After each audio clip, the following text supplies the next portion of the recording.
This is the second of two posts on the Enchanted exhibition at the Rockwell Museum in Stockbridge, Massachusetts. From June 12th to October 31st, 2021, the Norman Rockwell Museum has on display Enchanted, a history of fantasy illustration. The exhibition includes between 100 and 200 works, filling 4 rooms. In this post and last week's, I'm sharing a dozen or so of my favorite works from the exhibition. For more on why you should see the exhibition, even if you're firmly reality-oriented, see last week's posts. The first painting this week is Lady Violeta and the Nave, 1925, by Maxfield Parrish. This painting was one of the last children's books illustrated by Parrish, who was one of the most successful American artists of the early 20th century. On Parrish's career and what made his work unique, see my book Artist Entrepreneurs, St. Gaudens, MacMonnies, and Parrish. This painting, along with N.C. Wyeth's Legends of Charlemagne, which I showed you last week, is in the Lucas Museum of Narrative Art, Los Angeles, which will open in 2023. This is Little Red, 2014, by Miranda Meeks. Meeks's Little Red Riding Hood doesn't seem to need a hunter to kill the wolf. This work is a digital print, which means it was designed on a computer. Another reason to go see the exhibition in person is that digital prints, ink drawings, and watercolors are always displayed behind glass, and the glare and the reflection makes it difficult to photograph them. So there are works that I like very much that I just couldn't get a decent photo of. For this work, you have to imagine that the background is a uniform gray, and these white reflections here are not there. It's a simple, elegant, bold, and a bit eerie work. I've given you a link to see more works by Miranda Meeks.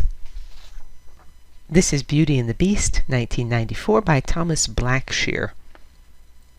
I've never seen Beauty and the Beast shown with such contrasting styles and colors, but the repetition of the curves and the fact that she's silhouetted against the beast's cape ties them together. The one area of sharp angles is the triangular pattern behind Beauty's head, up here, which draws attention both to her head and to the beast's head. This painting is fun to study for the repetition of colors. What do the purple patches link together? The orange, the yellow. The use of gold leaf always makes a painting look slightly fantastical to me, which is completely appropriate to a fairy tale subject. There's an artist named Brad Kunkel who did the opening credits for the Netflix series Anne with an E. He does the same sort of thing, very realistic figures though, and the backgrounds have this gold leaf that makes them slightly some otherworldly.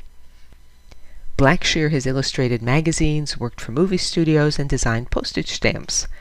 I've given you a link to more of his works, including a print of this particular one, in the blog post. This is called The Big Red Dragon, 1991, by Jeff Easley. The dragon that was confronting St. George in last week's post seems rather tame by comparison, doesn't it?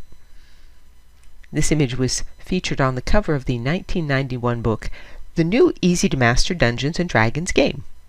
Easley worked for Dungeons & Dragons for more than 10 years. I've given you a link to more information about Jeff Easley and prints of some of his works. This is Pegasus Befriends the Muses, 2018, by Julie Bell. I majored in classics in college, and I still have no idea what those creatures are surrounding the woman who rides Pegasus, but I really like the colors and the exuberance of this work. It's a large painting, about 4 by 5 feet. Julie Bell studied art in college, raised 2 children, and became a nationally ranked bodybuilder. In 1989, she began modeling for fantasy artist Boris Vallejo, whom she eventually married, and with whom she occasionally collaborates. She's now a well-known illustrator in her own right. I've given you a link to more of her works, including a print of this one. This, it's lying flat in a case, so picture's kind of off angle. And yes, I could fix that in Photoshop, but it would cut off half the picture. This is The Scourge Diva, 2019, by Wesley Burt. It's an illustration for the Ravnica Allegiance expansion pack in the role-playing game Magic the Gathering. I suspect this wouldn't have made the cut of my favorites had the title not included the word diva, which I associate with opera, which I have been missing very, very much for the past year and a half. Bert has also created images for Dungeons & Dragons, for video games such as Fallout, Batman, and The Sims, and for movies such as the Black Panther and the Avengers franchise. On his site, I particularly like a painting called D'Artagnan Evolved, which you can see via the link. And the last one this week, I Dreamt I Could Fly, 2017, by Anna Dittman. This was designed as an album cover for an EP by Blaudis called I Dreamt I Could Fly. Dittman works in oil, watercolor, and charcoal, as well as on the computer. This image is one of those used for the publicity of the Enchanted exhibition.